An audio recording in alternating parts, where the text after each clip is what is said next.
자, 오늘 설교 제목이 뭡니까?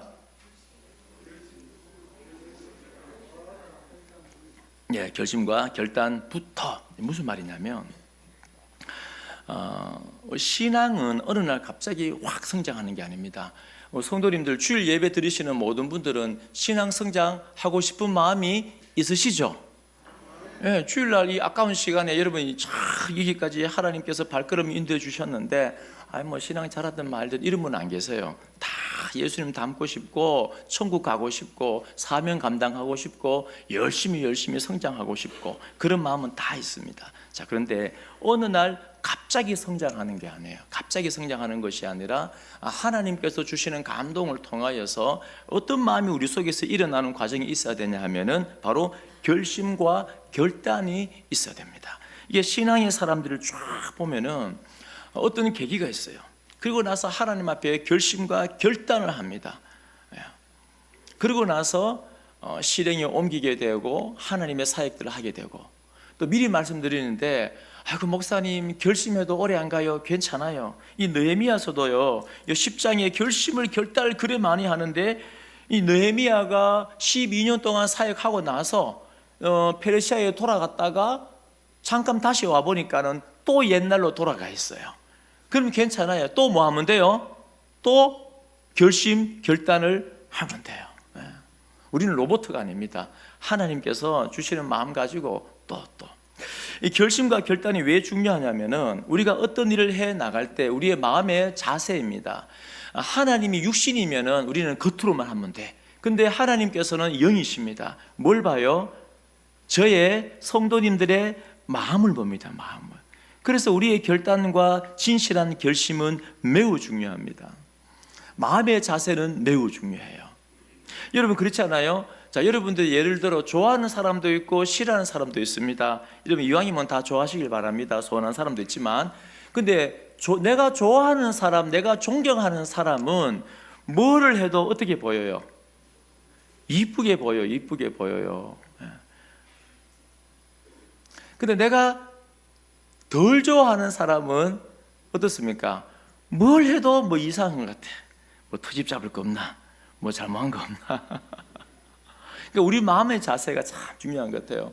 하루는 과거에 어떤 한 목사님이 저한테 와서 그런 말을 해요. 이제 간증을 하는데, 그분 설교할 때도 그 말 했습니다. 뭐냐면은 어느 날 사모님이 미워지더래요. 집에 들어갔는데도 그 과정은 잘 모르겠어요. 봐도 별로 안 예쁘고 이제 아내가 미워지더래요. 그래서 이제 어느 날 열심히 기도했겠죠. 목회자니까 기도하고 나서 하나님이 감동을 주는데 이제 결심을 했답니다. 어떤 결심과 결단을 했냐면은 내 아내를 사랑하기로 결단했답니다. 그리고 나서 딱 집에 들어가서 아내를 보니까는 너무너무 사랑스럽대요. 그러니까 우리 마음 자세가 사랑하기로 작정을 하면 어때요? 마음의 문이 환하게 열리면은 사랑스럽죠.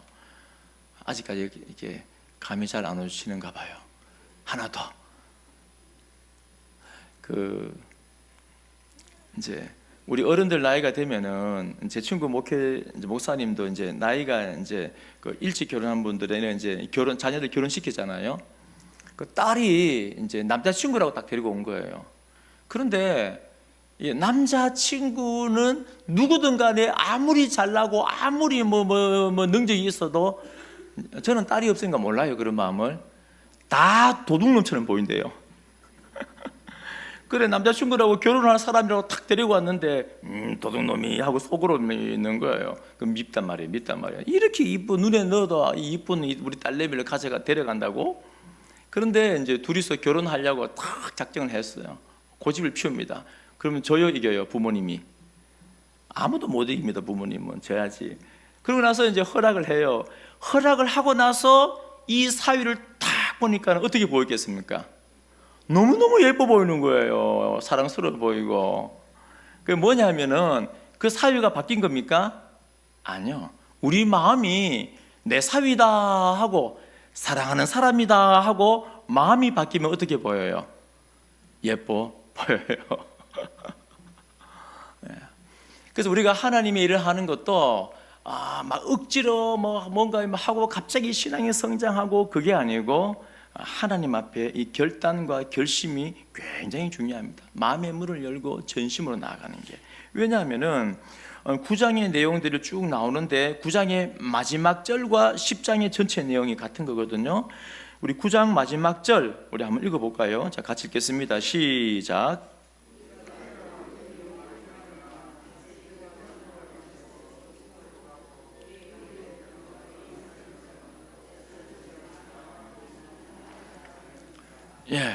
지금 38절은 뭐냐면 9장 전체 내용을 정리했는데 한마디로 뭐냐면 이런 일 때문에 우리가 하나님 앞에서 마음을 굳게 정하고 결심했습니다. 마음을 굳게 정하는 게 결심이잖아요. 결단은 뜻을 정하는 거잖아요. 성경적인 결단과 그 결심을 했다는 게 38절 말씀입니다. 근데 얼마나 결단과 결심을 잘했는지 38절 보시면은 견고한 언약을 세워. 이 견고하다는 것은 다시는 흔들리지 아니하는 결심과 결단을 하였다 그 말입니다. 그리고 언약을 세워 뭐 했습니까? 기록하고. 왜 기록할까요? 여러 이유가 있지만은 물론 우리 후대 세대들도 똑같이 나와 우리처럼 결단하고 결심하고 약속하라고 기록을 해 놓는 것도 있지만은 내 자신을 위하여서 나를 거룩한 속박 이 안에 집어넣기 위하여서. 왜냐하면 사람의 마음은 오늘 은혜 받고 마음이 뜨거우면 이렇게 하겠습니다 하고 말하지만은 조그만 환경이 힘들지만은 허물허물 사라질 때 많잖아요. 그러니까 내가 지금 이 결단과 결심을 흔들리지 않도록 견고하게 세우기 위하여서 어떻게 합니까? 다 기록을 하는 거예요. 그리고 마지막에 보니까는 다 뭐였습니까? 임봉하나이다 하였느니라. 임봉이 뭐냐 하면은 그 당시에 이게 이렇게 요즘으로 말하면은 사인하는 사인하고 도장을 꽉 찍고 덮어두는 거예요. 이게 뭡니까? 내 이름을 내 삶을 거는 이 신용이에요. 신용. 여러분 어떤 문서를 만드는데 문서 만들고 나서 마지막에 자기 이름도 안 쓰고 도장이나 사인이 없으면은 효과가 있습니까 없습니까? 의미 없는 문서가 되는 거예요. 그런데 마지막에 이름을 쓰고 사인까지 쫙 하거나 도장을 탁 찍으면은 이 문서는 아주 파워가 있어요. 힘이 있는 겁니다. 마찬가지입니다. 이 결단과 결심을 하는데 전부 다 이 백성들이 이 지도자들의 사인을 쫙 하고 덮어두는 거예요. 자, 그러면 이 38절 말씀이 얼마나 이 약속을 결단하고 강하게 결심했는가 알 수가 있습니다. 자, 그리고 나서 그럼 10절 내용은 뭐냐? 10절 전체 내용은 뭐냐 하면은 자, 38절에서 결단했다면서 결심을 했다면서 그러면 10장 전체 내용은 뭐냐면 결심한 내용들을 설명하는 겁니다. 그러니까 38절 말씀을 확대해서 보여주는 거예요. 10장 1절부터 27절까지는 거기에 사인한 임봉한 사람들의 명단이 나오고 그 다음부터는 어떻게 결단했는지가 쭉 나오는 겁니다. 그래서 우리 성도님들도 오늘 말씀을 통하여서 하나님 앞에서 결단하고 결심을 하고 영적으로 성장해 나가는 놀라운 역사가 우리 삶 가운데 일어나기를 축원드립니다. 자, 그러면 어떻게 이스라엘 백성들 전체는 하나님 말씀에 순종하기로 결단과 결심을 하게 되었는가? 자, 세 가지입니다. 결단과 결심에 관하여 오늘 세 가지 말씀을 드립니다. 요거는 주제만 적으시면 돼요. 잊어버리시기 쉬우니까. 첫 번째는 뭐냐 하면은 인본주의적인 결단 결심, 내가 이렇게 해볼까? 그게 아니라 하나님의 감동으로 되는 이 결단과 이 결심, 하나님의 나라를 향한 사명을 향한 이 결단과 결심은 무엇으로 되는가? 바로 하나님의 말씀으로만 되어집니다. 하나님의 말씀으로 되는 거예요. 무슨 말이냐면 제가 설명드리겠습니다. 지금 이 9장의 내용, 8장의 내용을 잠시만 설명드리면 이번에 느헤미야서 묵상하고 설교를 제가 하면서 몇 번 말씀을 드렸는데 8장에 보면은 어느 날 갑자기 백성들이 이 수문 앞에 광장이 굉장히 크거든요. 그 광장에 모든 백성들이 막 모여들기 시작하는 겁니다. 그리고 모여들더니만은 에스라에게 율법책을 가져와서 우리에게 말씀을 좀 가르쳐 주세요. 말씀을 들려주세요 하는 거예요. 뭐냐면은 하나님께서 주도하는 놀라운 부흥이 막 일어나기 시작하는 거예요. 그러니까 이스라엘 백성들이 갑자기 말씀에 대한 사모함이 일어나고 에스라에게 말씀을 가르쳐 주세요. 그러자 에스라가 얼마나 기뻤겠습니까? 말씀 가르치려고 먼 페르시아에서 왔는데, 그리고 강단에 말씀을 탁 들고 섭니다. 그러니까는 온 백성들이 일어나요. 8장 5절 보십시오. 에스라가 모든 백성 위에 서서 그들 목전에 책을 펴니 책을 펼 때 모든 백성이 어떻게 합니까? 일어서니라. 제가 예배 드릴 때 말씀을 받들겠습니다 하면서 일어서라고 말하는 게 여기에 근거한 거예요. 그래, 일어섭니다. 일어서서 하나님의 말씀을 듣는데, 말씀을 언제부터 언제까지 들었는가? 3절 보십시오. 수문 앞 광장에서 새벽부터 정오까지 누가 들었는가? 남자 여자뿐 아니라 말씀을 알아들을 만한 모든 사람이 다 말씀을 들었고 뭇 백성이 그 율법책에 귀를 기울였대요.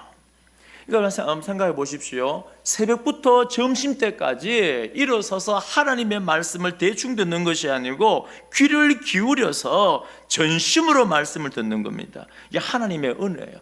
내가 해볼까? 물론 하나님께서 우리가 해볼까 하는 그 마음속에 역사하셔서 은혜를 주시지만, 가장 중요한 것은 뭐냐면은 우리가 어떻게 주를 위해서 결단과 결심을 할 수 있는가? 하나님께서 주도하시고 하나님이 은혜를 주셔서 말씀이 내 심령 가운데 들리게 하시고 말씀에 대한 사모함이 있게 하시고 말씀이 깨달아지고 그 말씀 앞에 직면하는 은혜가 있는 겁니다. 그러니까는 7절 마지막에 보면 레위인들이 쫙 돌아다니면서 백성이 제자리에 서 있는 동안 오전 내내 말씀을 서서 듣고 있잖아요. 그래서 그들에게 율법을 깨닫게 하는데, 자 8절 말씀 다 함께 읽습니다. 시작.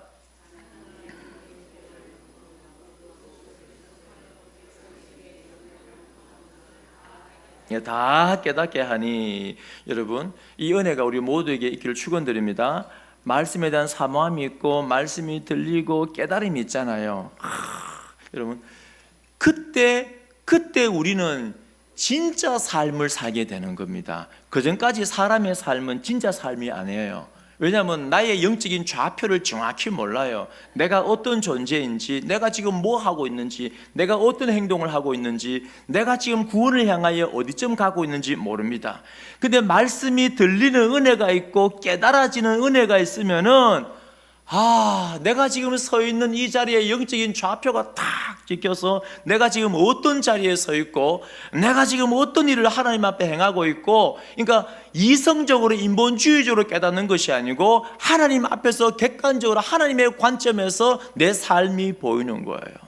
이걸 다른 말로 말하면 말씀에 직면하는 은혜가 있습니다. 그러니까 9절 보십시오. 백성이 율법의 말씀을 듣고 다 어떻게 합니까? 은혜가 넘쳐서 웁니다. 회개도 하고 10절 마지막에 여호와를 기뻐하기도 하고 너무 감사한 거예요.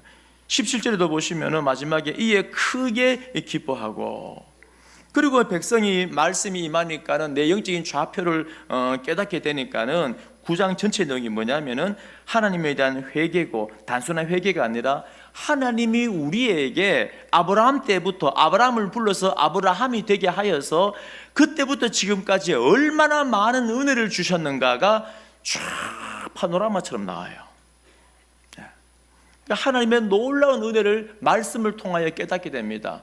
우리가 십자가 앞에 설 때는 몰라요. 근데 십자가의 은혜가, 복음의 은혜가, 말씀의 은혜가 내 심령 가운데 들어오면 내가 얼마나 타락한 존재였고 내가 지옥에 떨어질 수밖에 없는 죽을 죄인이 맞구나, 이걸 그냥 머리로 이해하는 게 아니고 가슴으로 와닿아요. 그런데 십자가의 은혜가 얼마나 큰지, 그 죽을 죄를 용서하신 예수님의 사랑이 머리로 아는 것이 아니라 가슴으로 들어오는 거예요. 그러니까 내 삶을 돌아볼 때 내가 현장 속에 들어갔을 때는 하나님의 손이 안 보입니다. 내가 현장 속에 들어갔을 때는 죄 많은 이 세상 가운데 수많은 어려움들과 고통들 때문에 하나님의 일하심이 안 보여요. 그러니까 하나님의 은혜를 고백을 잘 못합니다. 그런데 말씀이 임하고 직면하고 나니까 하나님의 관점에 내 삶을 돌아보니까 이야, 그때부터 엄마 뱃속에 태어날 그때부터 지금까지 하나님이 나를 버려둔 것이 아니고 예비해 놓으셨고 준비해 놓으셨고 때가 되어 찾아와 주셨고 지금도 인도하고 계시고 나를 향한 놀라운 그 사명을 지금도 완성해 가고 계시네요. 이게 보이는 거예요. 그 우리 삶이 의미 없는 삶이 아니라 얼마나 값진 인생이고 얼마나 행복한 삶인지 모릅니다. 제가 자꾸 반복해 말씀드리지만 참 성도의 삶은 실패가 있습니까? 없습니까? 없어요. 이 복음을 알면 실패가 없습니다. 그러니까 이 복음을 말씀을 경험하고 나니까는 38절에 어떻게 합니까? 하나님 앞에 결단과 결심을 하는 겁니다. 하나님, 내가 이렇게 살겠습니다. 자, 두 번째, 이 결심과 결단, 이 은혜가 우리 모든 성도님들에게 있어야 되는데 저는 이 말씀 묵상하면서 어떤 기도를 드리냐면 하나님, 우리가 개인적으로는 다 감동을 주어서 은혜 받아서 개인적으로 참 이렇게 결단과 결심하는 분들은 많아요.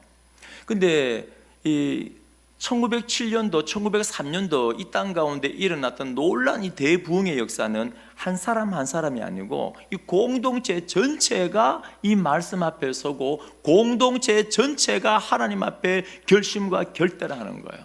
내가 기도하겠습니다. 내가 복음 전하겠습니다. 철저하게 회개하겠습니다. 철저하게 순종하겠습니다. 철저하게 섬기겠습니다. 공동체 전체가 자, 그러면은 두 번째, 그럼 어떻게 공동체 전체가 결심하고 결단하는 놀라운 일이 일어날 수 있었는가? 자, 나옵니다.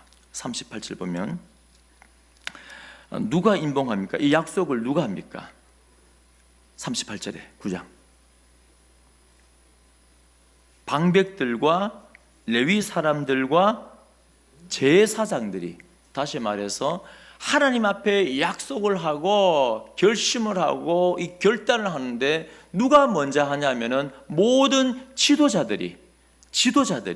자, 그리고 한번 더 볼까요? 10장 오늘 읽은 본문입니다. 28절 내용은 뭐냐면은 모든 백성이에요. 남은 백성, 제사장, 레위, 문지기, 노래, 너디님, 이방성을 절교하고 나서 율법을 준행하는 모든 자, 그들의 아내, 자녀, 지식과 총명이 있는 자, 모든 자, 이 모든 자들이 어떻게 결심하냐면, 자, 29절 보십시오. 다 그들의 형제 귀족들을 따라 저주로 맹세하기를. 한번 죽어나 보십시오. 형제 귀족들을 따라. 자, 뭐냐면은 결심과 결단, 하나님을 향한 이 성경적인 결심과 이 결단, 공동체 전체가 부흥이 일어나는 이 결심과 결단은 첫 번째는 말씀을 통하여, 두 번째는 지도자를 통하여서. 그러니까 하나님께서 이 지도자를 세운 목적이 뭐겠습니까? 하나님께서 이 신앙 공동체의 제사장, 레위인, 방백, 이런 지도자를 봉사하는 사람, 노래하는 사람들, 느리님 사람들, 봉사, 성전 노예들입니다. 종이에요. 자, 이런 섬김이들을 하나님이 세운 목적은 뭐겠습니까? 바로 하나님 앞에 열심을 가지고 나아갈 때 본을 보이라고. 그래서 결심과 결단을 내릴 때 이 지도자들이 먼저 앞장서서 하나님 앞에, 백성 앞에서 결심을 하는 거예요. 근데 얼마나 강하게 하냐면은 29절에 보면 형제의 귀족들을 따라 뭐로 맹세합니까? 저주로 맹세한다. 저주로 맹세한다는 건 뭐냐면은 이런 겁니다. 아주 강한 결심과 결단이에요. 나도 내 자신을 못 믿겠어. 여러분 동의되죠? 여러분 자신 믿습니까? 우리가 한번 내가 오늘부터 기도 잘해야지, 오늘 전도해야지. 그럼 여러분 주님 나라 갈 때까지 돼요, 안 돼요? 안 되죠. 목사도 안 돼요. 그러니까는 이 하나님 앞에 얼마나 강한 결심을 하냐면은 저주를 맹세합니다. 하나님, 우리가 만약 또 복음을 전하지 않거들랑, 우리가 만약 또 순종하지 않거들랑, 말씀 배우기를 거절하거들랑, 하나님의 진노가 우리 머리 위에 있으면 좋겠습니다. 이 자기를 스스로, 이 셀프로 저주까지 하는 거예요. 사실은 저주가 아니죠. 축복이죠. 왜요? 그 거룩한 어미로운 명령 안에서 내가 거하기 위하여서. 자, 이렇게 지도자들이 먼저 하니까는, 자, 29절 9절을 가만히 보십시오. 다 그들의 형제 귀족들을 따라 저주로 맹세를 하는 겁니다. 그 사람들이 28절에 나오는 모든 백성들이에요. 여러분, 이 은혜가 이 시대뿐 아니라 우리 교회 가운데도 있기를 축원드립니다. 우리 교회도 마찬가지입니다. 하나님이 교회 오래 다닌 사람들, 직분이 있는 사람들, 목사, 장로, 여러 가지 권사, 그리고 일꾼들, 하나님이 세운 목적이 뭡니까? 세운 목적이 뭐냐면은 바로 본을 보이라고. 본을 보이라고.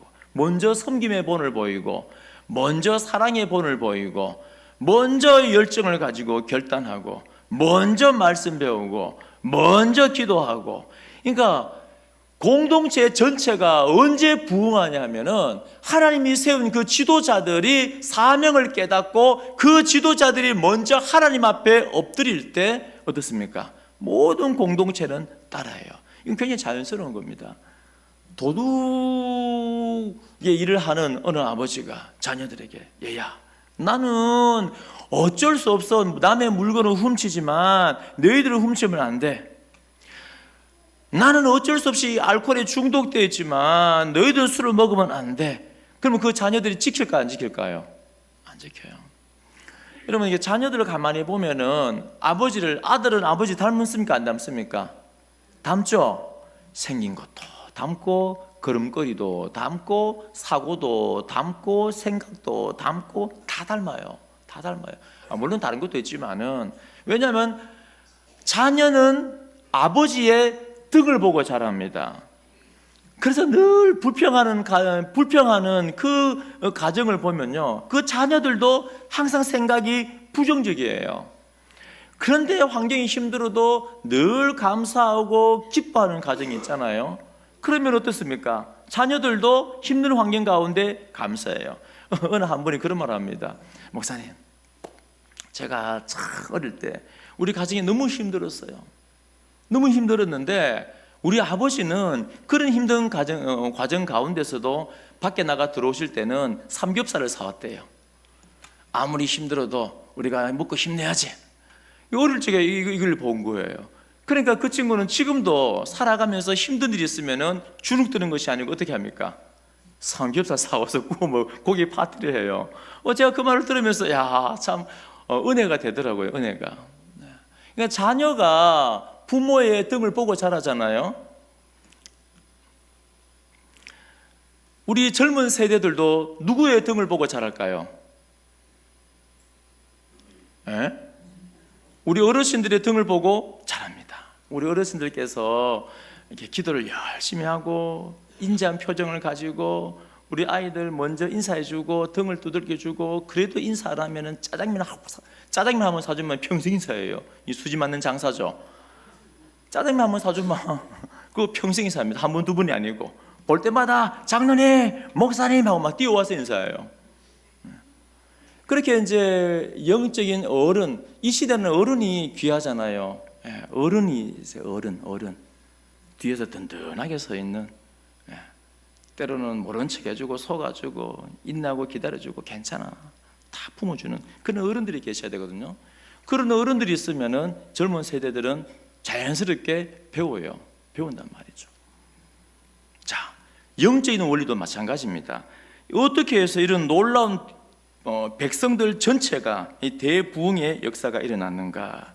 지도자들이 먼저 앞장서서 섬기는 겁니다. 지도자들이 먼저 앞장서서 결심과 결단합니다. 이렇게 살겠다, 저렇게 살겠다. 자, 세 번째, 요거 마치겠습니다. 자, 세 가지 있다 그랬죠.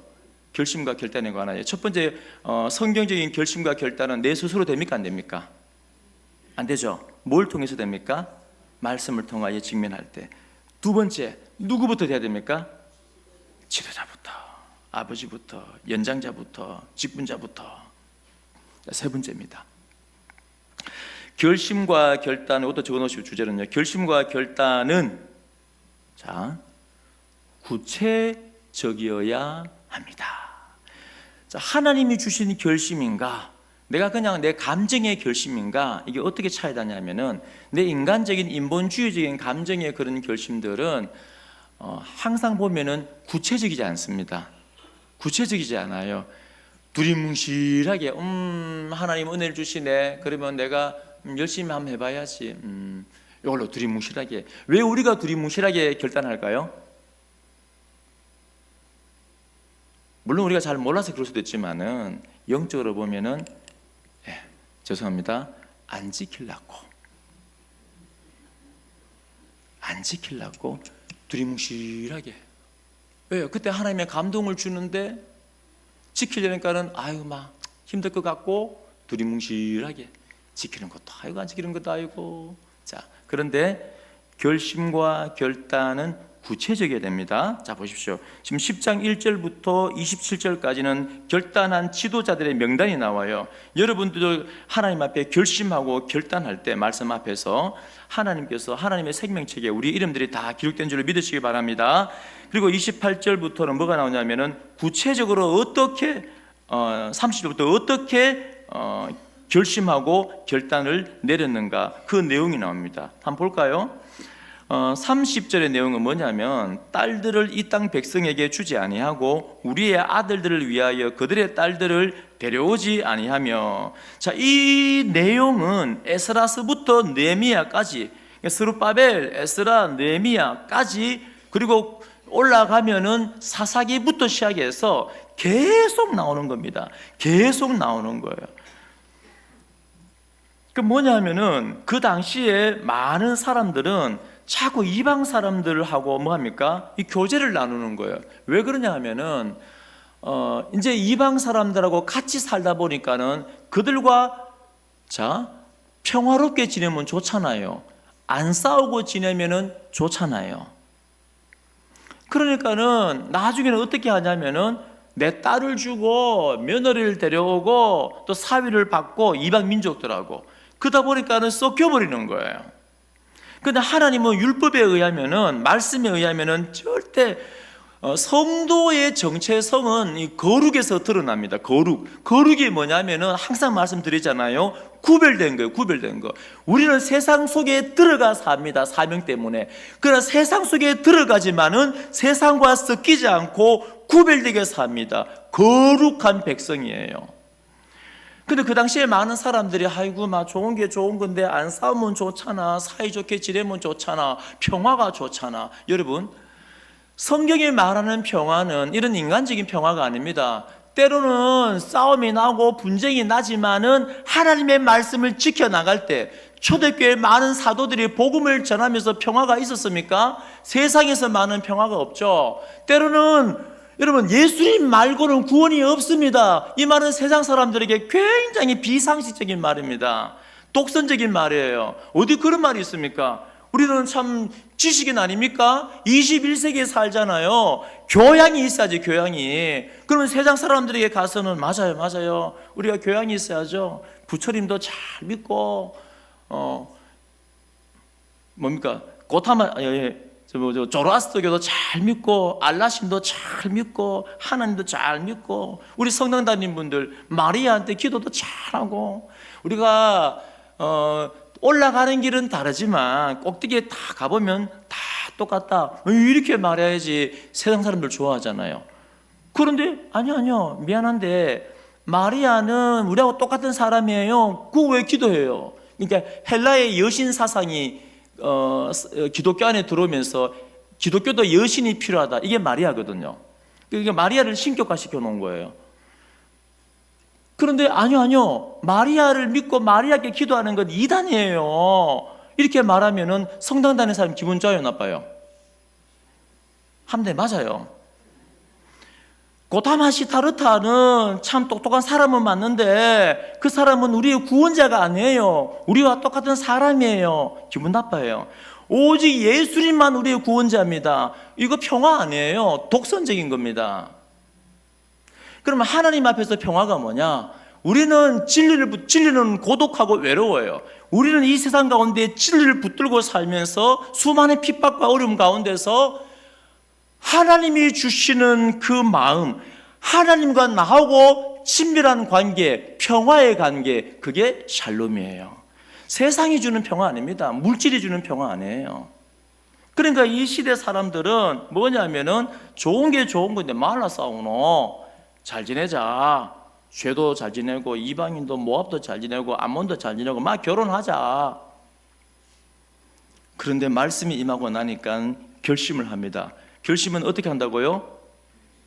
어떻게 한다고요? 구체적으로, 실질적으로 삶 가운데 두리뭉실하게는 안 돼요. 그건 안 지키려고.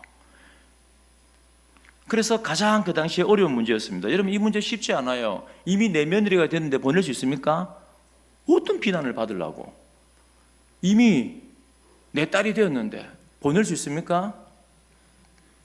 보내야 되는 거예요. 지금 그렇게 하는 게 아닙니다. 지금 영적으로 보셔야 되고 그 당시에 말입니다. 얼마나 구체적입니까? 31절 보십시오. 안식일에 관한 이 규정들이 31절부터 나옵니다. 31절 나옵니다.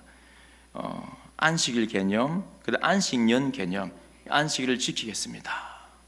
그리고 안식년을 지키겠습니다. 그때가 안 지켰거든요. 왜냐하면 7년이 되면 땅을 돌려줘야 돼요. 자, 왜 돌려주냐면은 땅의 주인은 누굽니까? 하나님이죠. 이 구약의 땅이라는 개념은 신약의 하나님의 나라입니다. 그러니까 하나님께서 기업으로 주신, 너는 내 백성이니까는 하나님 나라 줄게 하고 구약에는 땅을 준 거예요.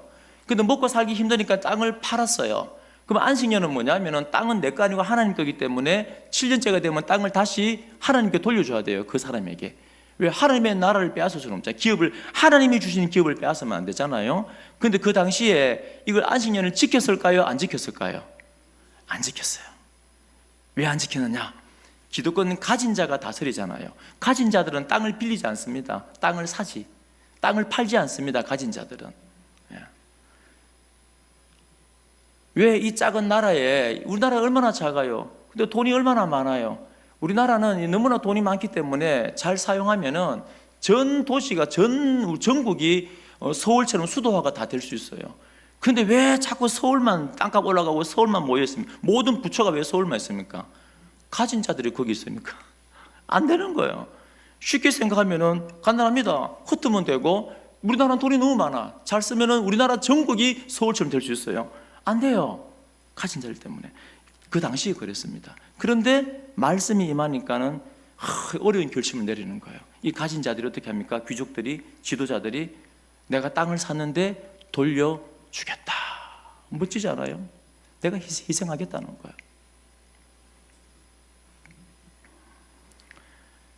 그리고 32, 33절은 성전 유지를 위하여서, 그리고 34절부터 끝절까지는 곡간 11조를 위하여서. 11조를 드린다는 건 단순히 11조가 아니고 그 당시에 레위인들과 제사장들과 노래하는 사람들, 다시 말해서 예배를 유지하고 하나님 앞에 영광을 올려드릴 수 있는 방법이에요. 여기 12장 10절만 넘어가면 어떤 일이 일어납니까? 여기 13장 10절 보십시오. 제가 읽어드립니다. 내가 또 알아본 즉 레위 사람들이 받을 몫을 주지 아니하였으므로 그 직무를 행하는 레위 사람들과 노래하는 자들이 각각 자기 밭으로 어떻게 합니까?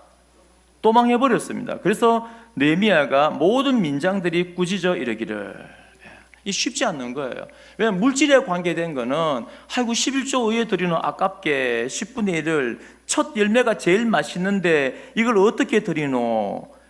그러니까 결심을 하지만 결심이 잘 돼 안 돼요? 안 돼요. 그러니까 느헤미야가 잠시 돌아갔다가 다시 와 보니까는 이 결심들이 무너진 거예요. 다시 또 결심하게 만드는 겁니다. 자, 이렇게 뭐냐면은 10장 전체 내용을 보면은 결심과 이 결단, 하나님 앞에 나아가는 영적인 부흥을 일으키는 이 결심과 결단은 구체적이어야 하는 것입니다. 자, 그렇다면은 자, 정리합니다. 첫 번째는 어떻게 우리가 부흥을 위한 결심과 결단이 있습니까? 오직 말씀을 통하여, 하나님을 만남을 통하여서. 두 번째는 누구부터? 지도자들부터, 나로부터. 세 번째는 구체적으로. 그리할 때 우리의 모든 관점이 새롭게 보입니다. 놀라운 부흥이 있어요. 이번 또 구체적으로 하나만 정식해 드릴게요. 이번 성탄절날 우리 세가도 초청 예배 드리는데 그것은 우리의 존재의 목적입니다. 교회의 존재의 목적이에요. 뭐 열심히 하는 사람 전도하고 열심히 안 하는 전도 안 하고 그거 아니에요. 구원받은 백성들 다 준 명령입니다. 그렇다면은 여러분 이번에 한번 결심하십시오. 이때까지 내가 전도를 안 해봤는데, 여태까지는 부끄러워서 내가 복음을 안 전해봤는데, 여태까지는 누가 나를 막 뭐라 하고 손가락질 할 것 같아서 안 해봤는데, 여러분 한번 결심해 보십시오. 또 열심히 예배드리고 기도하기로 순종하면 결심해 보십시오. 놀라운 일이 우리 가운데 일어납니다. 자, 다 함께 일어나 찬송가 323장 찬양 드리겠습니다.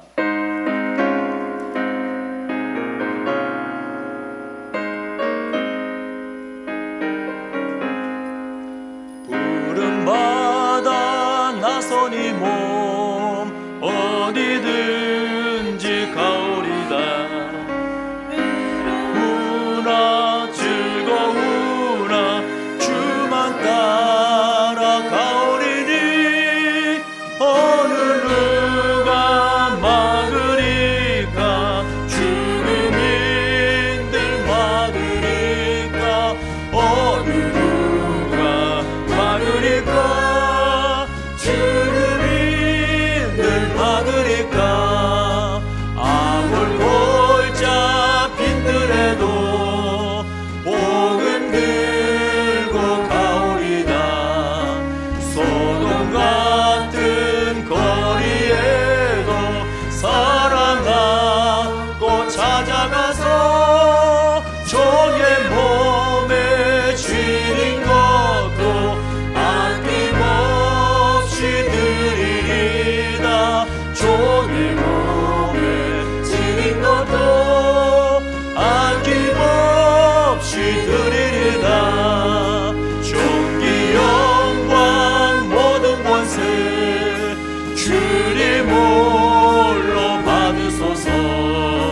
멸시천대 십자가는 제가 지고 가오리다. 이름 없이 빛도 없이 감사하며 섬기리라. 이름 없이 빛도 없이 감사하. 이름 없이 빛도 없이